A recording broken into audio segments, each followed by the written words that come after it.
75.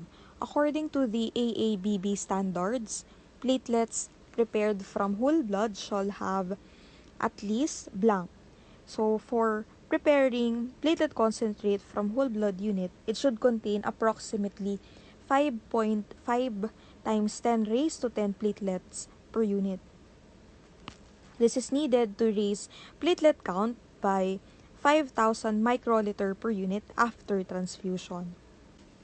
For number 76, which of the following is true regarding apheresis platelets?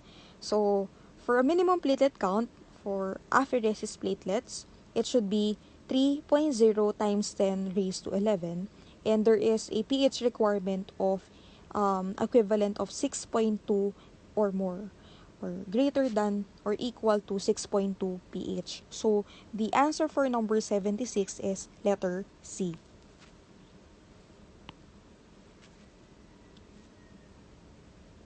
Number 77, a 70-kilogram man has a platelet count of 15,000 per microliter, and there are no complicating factors such as fever or HLA sensitization. If he is given a platelet pool of 6 unit, what would you expect his transfusion or post-transfusion count to be?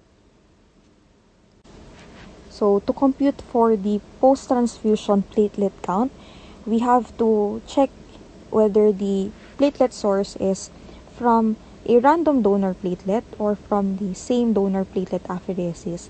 If it is from random donor platelet, we expect an increase in platelet count in a 70 kilogram adult by 5,000 to 10,000 cells per microliter. While in 1 unit of apheresis platelet, what we expect is an increase of platelet count in a 70 kilogram adult by 30,000 to 60,000 cells per microliter.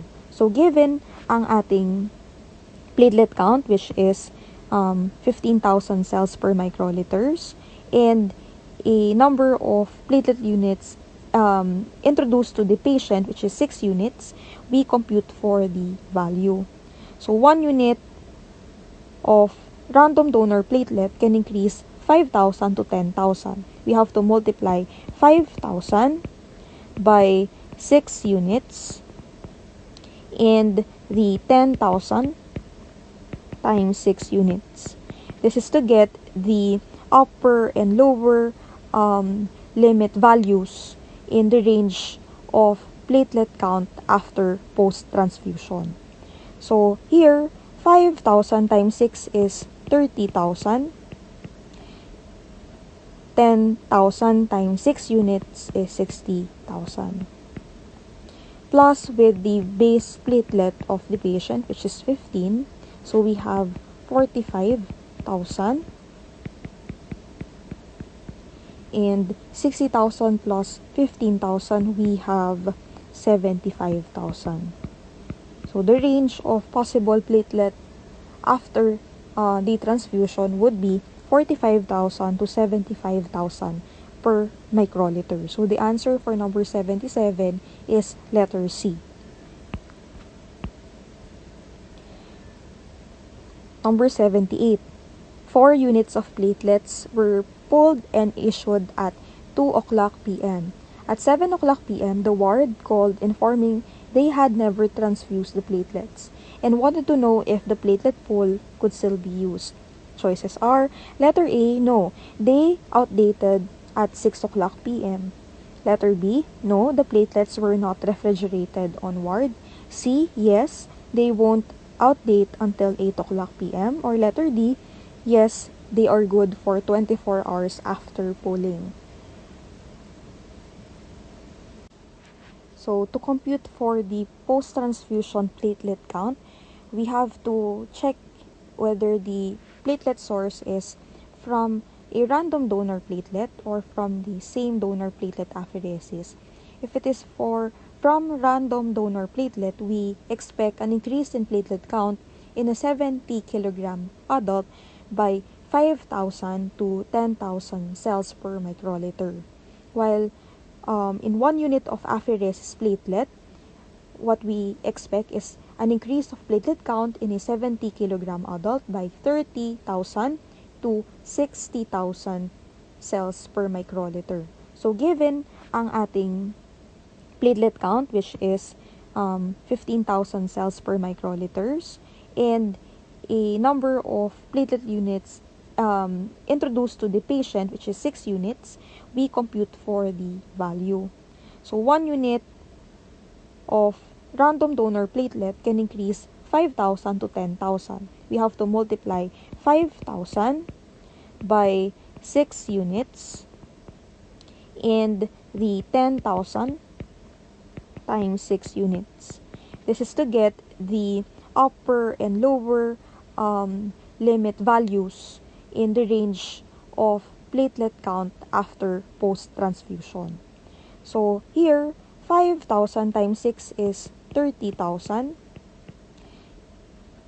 10,000 times 6 units is 60,000. Plus with the base platelet of the patient, which is 15, so we have 45,000. And 60,000 plus 15,000, we have 75,000.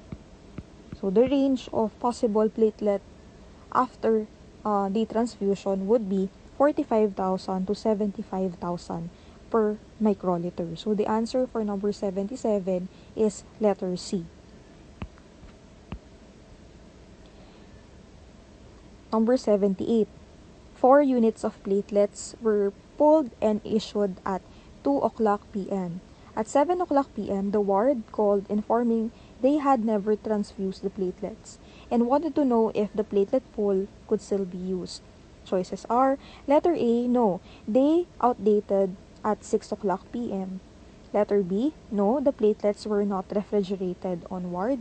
C, yes, they won't outdate until 8 o'clock p.m. Or letter D, yes, they are good for 24 hours after pulling.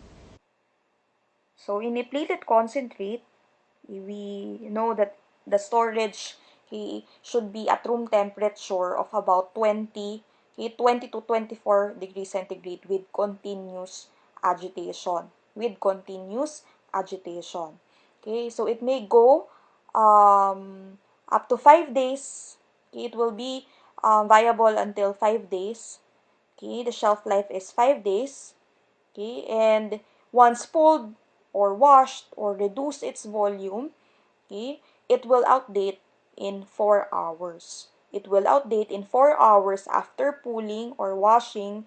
Okay, and remember, once it is processed in an open system, it will outdate at 4 hours. So in this case, okay, the unit was pulled and issued at 2 p.m. So assuming that it was prepared at 2 p.m., so plus 4 hours, so it should be used within that time frame, and that will outdate at 6 o'clock p.m.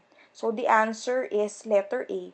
Okay, the answer is letter A, no, it will outdate at 6 p.m. So fresh frozen plasma, this unit contains all coagulation factors. This is indicated among patients with coagulopathy who are at risk for bleeding and where a specific therapy of factor concentrate is not appropriate or unavailable. So, fresh frozen plasma contains a range of coagulation factors but virtually no present platelets. So, number 79, the answer is letter D, platelets. Wala siyang platelets. 80. Once thawed, fresh frozen plasma must be transfused within how many hours? 24 hours. So we have 24 hours to transfuse a thawed fresh frozen plasma. So number 80, 24 hours. So tandaan po, thawed FFP, this can be stored at 1 degree centigrade to 6 degrees centigrade, and this must be consumed within 24 hours after thawing. So after thawing. Thawed FFP, it should be consumed within 24 hours. Okay, and it can be stored between 1 to 6 degrees centigrade. If in case po, nag-go beyond tayo sa allotted 24 hours, okay, we need to discard the unit. Why? Because coagulation factors, okay, in the FFP, their activity are already affected. Okay, they are lost. Okay, especially po the labile factors, making the transfusion of FFP, okay, now unsatisfactory. So dapat po, okay, we have to be strict that it should be within 24 hours. Okay, if FFP is thawed, okay, it should be consumed within 24 hours. So number 80, okay, the lifespan of a thawed FFP is 24 hours. Number 81. All of the following statements regarding FFP are true except letter A, FFP must be prepared within 24 hours of collection. Letter B, after thawing, FFP must be transfused within 24 hours. Letter C, storage temperature for FFP with a year shelf life of less than or equal to negative 18 degrees centigrade. Or letter D, when thawed, FFP must be stored between 1 degree centigrade to 6 degrees centigrade. So the answer here is, for number 81, the answer is letter A. Number 81, letter A, FFP must be prepared within 24 hours. So this is not true for FFP. FFP is prepared from a whole blood or apheresis donation and frozen at negative 18 degrees centigrade below within 8 hours of collection. So it is prepared within 8 hours within 8 hours of collection, and it should be stored and frozen at negative 18 degrees centigrade after preparation. So letter A is incorrect. Number 82, cryoprecipitate may be used to treat all of the following except letter A, von Willebrand disease, B, hypofibrinogenemia, letter C, hemophilia A, or letter D, hemophilia B. So cryoprecipitate components contain factor 8, fibrinogen, factor 13, and von Willebrand factor. So this is commonly used for the replacement of the following components in some deficiencies, such as in the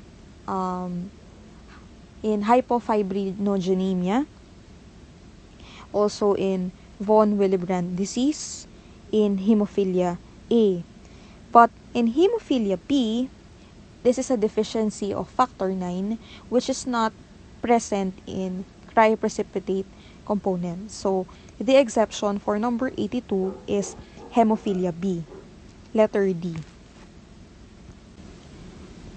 Number 83. Once defrosted, cryoprecipitate must be administered within how many hours of thawing? Choices are 2 hours, 4 hours, 6 hours, or 12 hours. So cryoprecipitate, if it is frozen, it can be stored within 12 months. But after thawing, it should be transfused to the patient within 6 hours. So number 83, the answer is 6 hours. 84. What is the expiration of cryoprecipitate once pulled?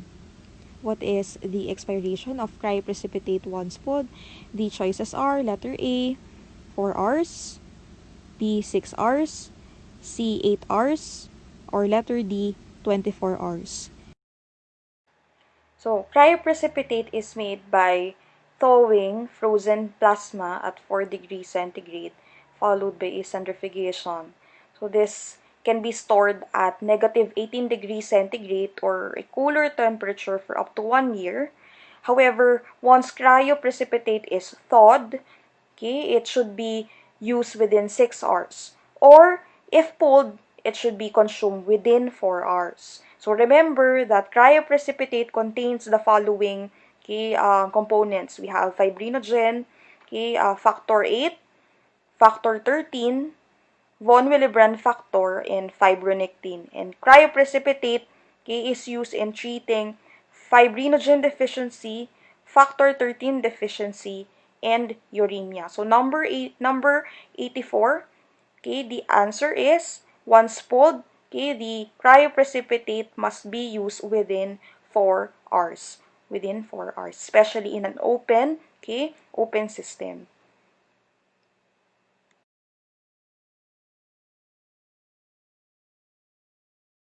Number 85, since we are talking about pooled cryoprecipitate, when the question is, when must it be dispensed from the blood bank? So we have a allotted time of 4 hours. So 4 plus 5 o'clock p.m., that is before 9 o'clock p.m. So the answer for 85 is letter A. It has to be dispensed before 9 o'clock p.m. 86. Which type of transfusion reaction occurs in about 1% of all transfusions results in a temperature rise of 1 degree centigrade or higher. It is associated with blood component transfusion and is not related to the patient's medical condition. Choices are letter A, immediate hemolytic reaction, letter B, delayed hemolytic reaction, letter C, febrile non-hemolytic reaction, or letter D, transfusion-related acute lung injury. So the answer for this question is letter C, febrile non-hemolytic reaction. So let's define each conditions. So let's start first with febrile non-hemolytic reaction. So we have febrile non-hemolytic transfusion reaction, or your FNHTR. It is defined as a temperature increase of 1 degree centigrade over the 37 degrees centigrade. This occurs during or after the transfusion of blood components. The usual blood component that is usually associated with FNHTR is the transfusion of platelets. We have two mechanisms of FNHTR. First is the presence of white cell antibody in the patient's plasma that interacts with the white cell in the blood product. So these antibodies may be directed against the granulocyte antigens or the HLA of those white cells in the blood products. And there is also an interaction that causes endotoxin to be released, which act on the hypothalamus and stimulate fever. Second mechanism, which involves the generation of leukocyte cytokine during product storage. So the production of cytokines usually occurs during storage in warmer temperature, which is why non-leukoreduced platelets are commonly implicated. So that is your febrile non-hemolytic transfusion reaction. Next, we have the immediate hemolytic transfusion reaction. So this occurs following signs and symptoms are associated with acute HTR due to mainly ABO incompatibility, but can be also associated with other blood incompatibilities. So the more serious symptoms result from the intravascular hemolysis, which is caused by antibodies such as anti-A and anti-B that can bind to the complement to C9 that can bind to that can bind complement to C9. What are the signs and symptoms of immediate hemolytic transfusion reaction? We can observe burning sensation along the vein being transfused, lower back pain in the area of the kidneys, which indicates renal failure. Third, unexplained bleeding or oozing from a surgical site. Next is hypotension, which may lead to hypovolemic shock, and tightness in substernal area of the chest, and other symptoms such as fever, chills, flushing of the skin, dyspnea, wheezing, anxiety, malaise, nausea, and headache. Next, we have delayed hemolytic transfusion reaction, or DHTR. These are caused by anamnestic antibody response in the recipient precipitated by the exposure to a non-ABO red cell antigen, which is previously introduced by transfusion, transplantation, or pregnancy. So this reaction occurs in patients who have been alloimmunized to minor red blood cell antigen during previous transfusion or pregnancies. So it typically occur 3 to 10 days after the red blood cell transfusion that appear to be serologically compatible. Next is transfusion-associated lung injury, or TALI. So this is a complication of blood transfusion that results in shortness of breath due to pulmonary edema, fever, and hypotension. So products typically implicated in TALI are whole blood, red blood cells, fresh frozen plasma, cryoprecipitate, and platelets. Okay? So, number 87, an IgA deficient patient with clinically significant anti-IgA requires which of the following? Letter A, leukocyte-reduced fresh frozen plasma. Letter B, CMV, seronegative RBCs. Letter C, irradiated red blood cells and platelet. Or letter D, washed red blood cells. Okay, so some people are genetically deficient in IgA. If these individuals have anti-IgA in their plasma, they may suffer from anaphylactic reaction when there is a subsequent exposure to IgA in donor plasma. So once these people are identified, they must receive IgA deficient components, and we can achieve that through multiple washed or frozen thawed RBCs or components drawn from IgA deficient donors. So for here, what we can use here, the following choices is letter D, washed red blood cells. So pwedeng multiple washed red cells, pwedeng frozen thawed RBCs, or component drawn from IgA deficient individual. So these are the possible requirement if in case there is a patient which is deficient with IgA and producing anti-IgA. We can use multiple washed red cells, frozen thawed RBCs, and components from IgA deficient individuals. You see, so in IgA deficient individuals, they are often asymptomatic. Most of them are asymptomatic, but some present symptoms. The symptoms may range from experienced infections, autoimmune disease, allergic disorders, okay, and malignancies.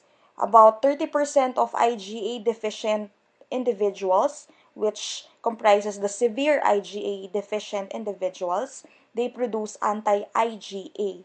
Okay, they produce anti-IgA. This anti-IgA, okay, cause anaphylactic reactions. Okay, so they cause anaphylactic reactions once IgA containing products, okay, are transfused. So in this case, okay, in this case po, meron po tayong anaphylactic reaction. Okay, meron tayong in a patient which presents IgA deficiency, they will present flushing, hypotension, nausea, and dyspnea. Okay, so what would you do, okay, once, okay, this is presented by your patient during transfusion? What you do, okay, first discontinue transfusion, okay, and you may restart, okay, the transfusion only if the patient is given with antihistamine. Okay, do transfusion report, okay, but no need lab workup, okay, to rule out, okay, hemolysis. This is from Harmening. Okay, so we need to be cautious, especially if the patient has IgA deficiency and if with a history of anaphylactic reaction. So if kailangan po ulit ng RBC or transfusion, okay, we should administer washed, okay, washed with saline, okay, blood unit. So remember, okay, if washed, once washed, our red blood cells are washed, okay, the unit can be stored at 1 to 6 degrees centigrade for 24, okay, hours, okay, 1 to 6 degrees for 24 hours when washed, okay, if at 20 to 24 degrees centigrade, okay, our washed red blood cells, okay, should be consumed within 4 hours. Okay? Number 88. A patient had a transfusion reaction to packed red blood cells. The medical laboratory scientist began the laboratory investigation of transfusion reaction by assembling pre and post transfusion specimens and all paperwork and computer printouts. What should he next do? So letter A, perform a DAT on the post-transfusion sample. Letter B, check for possible clerical errors. Letter C, repeat ABO and RH typing of patient and donor. And letter D, perform an antibody screen on the post-transfusion sample. So, what should be performed first? So first, all patient records and blood product containers must be checked for proper identification. So clerical error is most common cause of HTR, so therefore it has to be checked first. So for number 88, since the medical laboratory scientists still beginning to investigate for possible transfusion reaction, so what he should do next is to check for possible clerical error. So number 88, letter B. This is followed by a post-transfusion sample from a collection of post-transfusion sample from the patient, and this is centrifuge and serum of or plasma is examined for possible icterus or hemolysis, and it is compared against the pre-transfusion sample. So next, a DAT is performed on a post-transfusion EDTA specimen. A DAT is performed on the pre-transfusion specimen if the post-transfusion specimen has a positive result.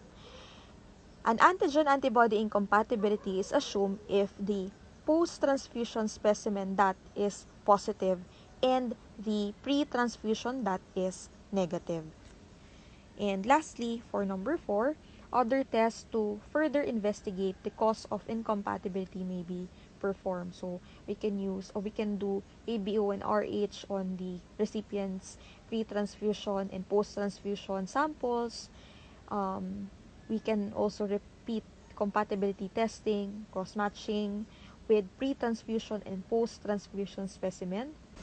We can also measure the serum bilirubin on the sample that is drawn 5 to 7 hours after transfusion.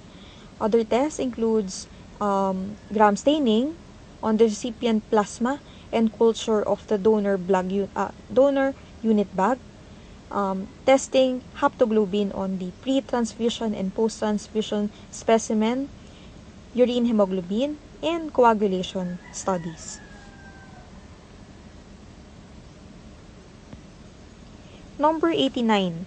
When evaluating a suspected transfusion reaction, which of the following is the ideal collection time for bilirubin determination?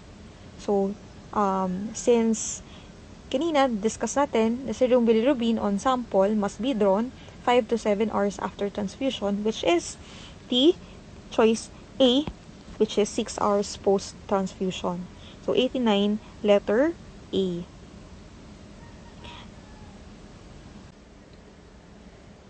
The most common cause of post-transfusion hepatitis can be detected in donors by testing for which of the following in the choices?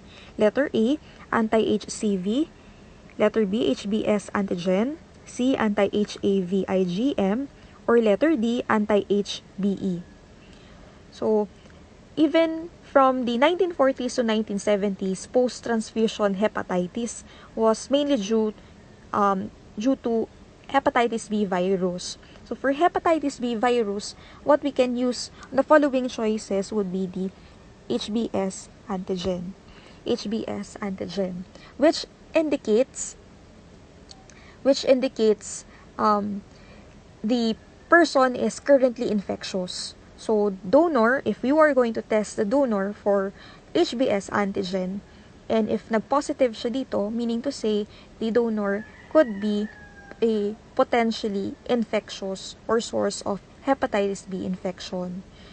So other than that, other than HBs antigen, we can also use anti-HBC or the total hepatitis B core antibody testing. So this antibody appears at the onset of symptoms in acute hepatitis B and can persist for life. So the presence of anti-HBC would indicate previous or ongoing infection with hepatitis B virus in an undefined time frame. Number 91, which antibody would not be detected by group O screening cells? Choices are anti-N, anti-A1, anti-DIA, or anti-K. So, in case there is a negative antibody screen result with positive major cross-match and a negative autocontrol, one should check the possible ABO grouping of the patient and the donor. So it is possible that the patient's serum may contain ABO system antibody such as anti-A1 because this antibody is said to be undetected by group O screening cells. This can be detected by using known A1 cells instead of screening using group O screening cells. So for number 91, the answer is anti-A1. So if we want to detect atypical and unexpected antibodies, what we do is we do antibody screening. So antibody screening, we detect antibodies in patients requiring transfusions, pregnant women, blood and blood product donors, and patient with suspected transfusion reaction. If it happens that there is identified or screened antibody, what will be the next option? So we do antibody identification. So this is to allow us to identify the alloantibody that is present in the patient's serum. So in conducting antibody screening and identification, so we use antibody panels in identifying the affecting antibodies present in the patient's serum or donor's serum. So what we do in the laboratory, usually we use the method of tube method, or in semi-automated laboratories, they use gel technology. So ito po ang example ng ating antibody panel. So it looks really a puzzle, and it seems for some of us, it seems to be overwhelming at first glance, but actually yung basic steps lang po, but very important steps, kaya natin siyang gawin or kaya natin siyang ma-identify. So what we want here in antibody panel, we want to figure out the unknown antibody from the patient's antisera. So the overall concept is a patient's serum is tested against a series of reagent cells with different antigens, with different known antigens. So, after we have gotten the complete reaction, so ito po yung mga plus, zero reactions dito sa ating body ng table. So, what we do is to identify the antibody which is reacting to the panel cell's antigen or to this cell's antigen. So, we want here to eliminate antigens first. So, the first step is to look at the patient reaction that are said to be negative, meaning there was no agglutination between the patient serum and the reagent cell line. So, what you can do is to cross out or put a sign or highlight this so that we will use this in ruling out the affecting or the reacting antigen with the patient serum. So, here, since negative naman siya, so tatanggalin natin lahat na nagpa-positive dito. But careful with the dosage effect.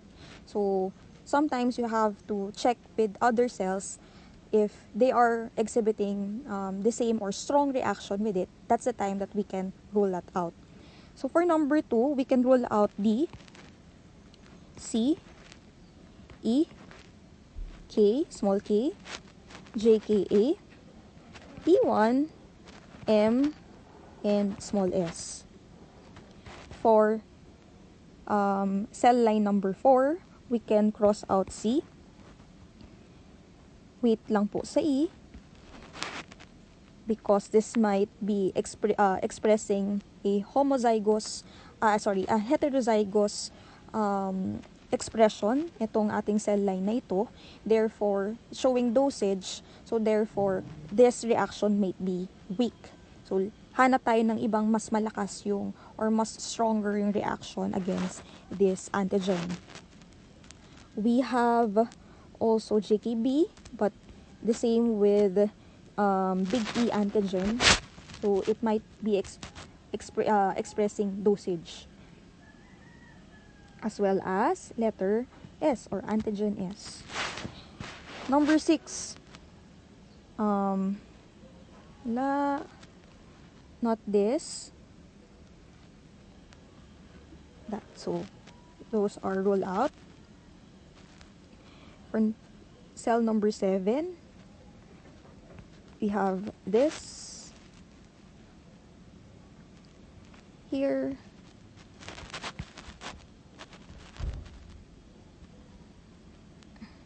N, and S. Out an antigen in or out, you want to have at least 3 cell line that are the same as the presentation in this test result. So let's check for antigen E.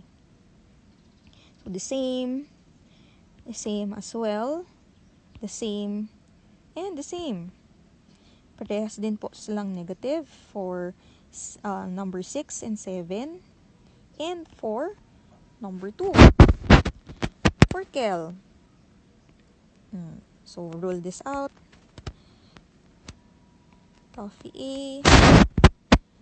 For JKB, let's see. Positive with 1. Here and here. But the negatives, you want to see only 2. So,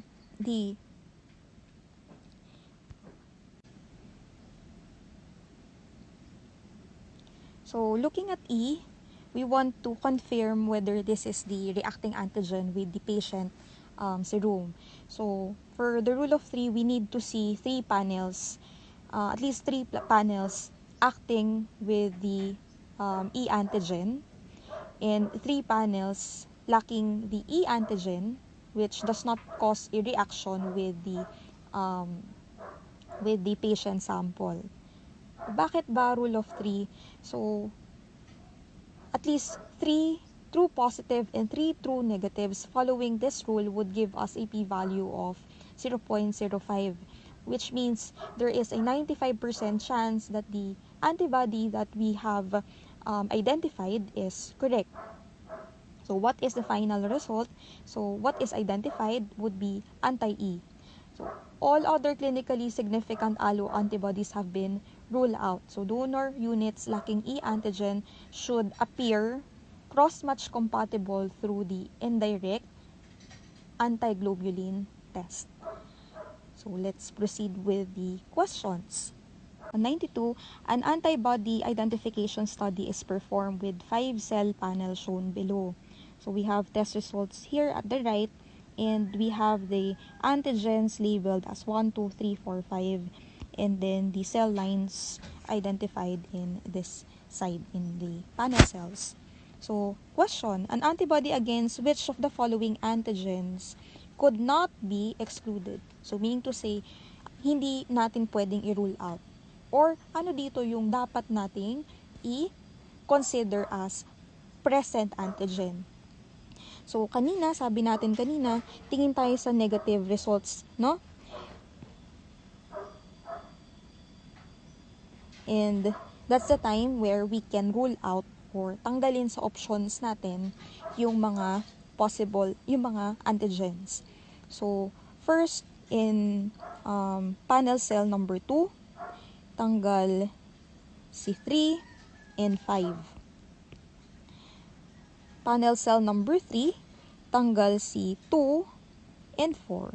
So, what is left is the antigen 1. So, number 92, the answer is antigen 1. From the reaction given, it appears that, so we are looking whether what is the possible reacting unknown antibody in this antibody panel. So looking at these test results in immediate spin and the AHG phase, in the immediate spin, there are 2 positive reactions, and here in the HG phase, there are 4 positive reactions. This indicates that there is a cold system and a warm system reacting in the panel cells. So the answer is letter B. Panel, same as yung kanina. The question is, the antibody that reacts in the cold is which of the following?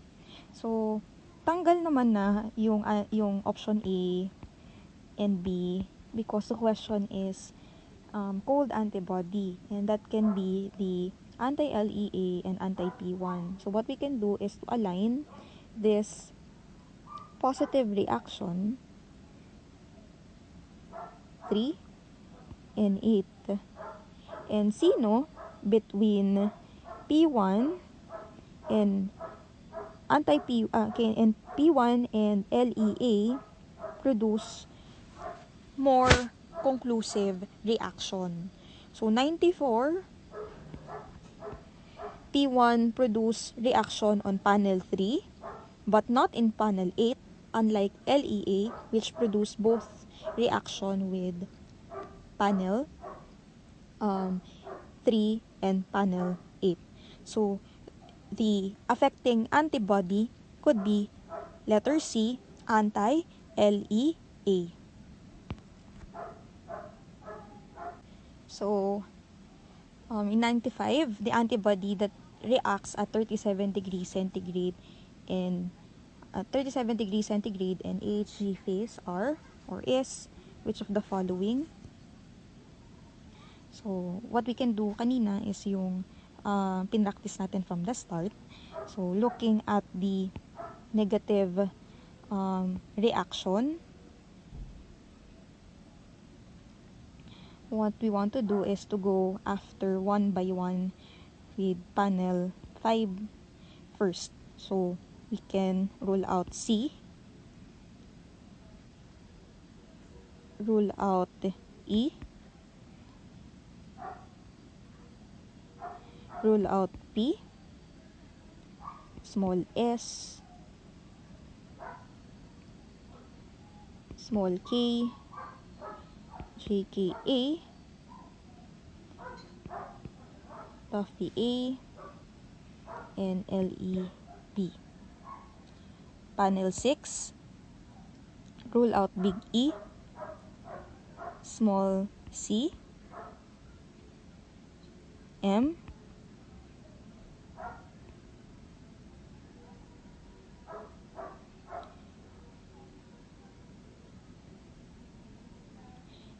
for panel 7, we want to rule out N,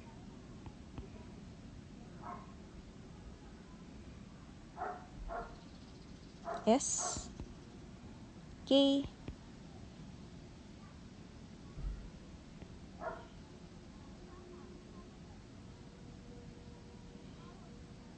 A, and XG. So with this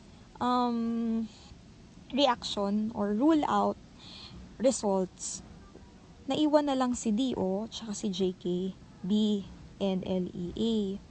So, sa choices, tanggal na yung iba. So, what we can do here immediately if you are taking the exam, just check the positive reactions. Does it appear to be ruling out using the rule of 3? Does it comply with the rules of the rule of 3? 3 positive, 3 negative. So then you can say that your answer is correct. But the correct answer for number 95 is anti-D. So the reacting antibody at 37 degrees centigrade and at HG phase is an anti-D. In number 96, we want to check the panel cell number 3. And to identify its racial origin, we want to observe the reactions on this antibody panel. So, una pa lang kita na siya, no? We have a negative reaction for Duffy A and Duffy B, indicating the absence of Duffy antigens A and B. So, this is presented as this. So, this phenotype is highly seen or highly observed among blacks, among African American population. So, for 96, what is the correct answer is letter A. Letter A. 97, the most probable RH genotype for the donor of cell 1 is, so looking at cell 1 reaction with the RH antigen, there are reactions with D antigen, so meaning to say D antigen D is present, C, small c, and small e. So, rearranging this present antigen, what we can say that this cell line could possess DCE and DCE or R1 or small r, which is observed in letter D. 5-year-old Caucasian woman required 2 units of whole blood. The antibody screen was positive and the result of antibody panel are shown here. So, which of the following antibodies may be the cause of positive screen? So, given the reaction, what are the possible? Pwede yung B, pwede yung option A, C is rule out, as well as D. Take note that the reacting antibodies are reacting at AG phase, which is more likely to be characteristic of the antibodies anti-C and anti-E. So 98, the reacting antibody in this antibody panel is anti-C and anti-E. And using also the rule of 3, anti-E and anti-C reactions with the panel cells, okay, fulfill the requirement to consider those antibodies. 99, a 25-year-old Caucasian woman required 2 units of red blood cells. So the antibody screen was positive and the result of the antibody panel are shown here. So what would be the probable genotype of this patient? So given the background knowledge on Caucasians, this is among the Rh antigen, the most common would be this, letter D. Number 99, letter D. The DCE, DCE haplotypes are much common seen among Caucasians. Based on this result, which of the following antibodies is most likely present? So, looking at the reaction panel with the AHG, there is a panel for enzyme reaction. What we can observe here is the enhancement of reaction at the enzyme AHG test panel. So, the reacting antibodies here causing the reactions on this cell panels, this can probably be affecting or reacting with antigen that are enhanced by enzyme. So, enhanced by enzyme. So, ano ba yung mga antigens na enhanced ng enzyme? These are the RH, KID, Lewis, I, and P. Those that are destroyed by enzyme, these are the MNS blood group antigens and Duffy. So here, what we want to observe would be antigens or antibodies that are reacting with these antigens. So, tanggal si Duffy kasi hindi siya enhanced by enzyme. So, here, looking at the reaction panel, it should be the anti-C. So, number 100 is anti-C. Ma'am, bakit hindi po E? Rule out po siya. But hindi rin po letter or anti-D, rule out din po natin siya.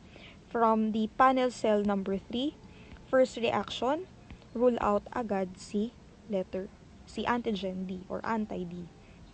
For E, the same goes with anti-E. So, may iwanan lang po sa atin yung options ng C and Duffy A. But since Duffy A or Duffy antigens are said to be destroyed once treated with enzyme, so you won't see or you won't observe this kind of pattern with the presence of enzymes.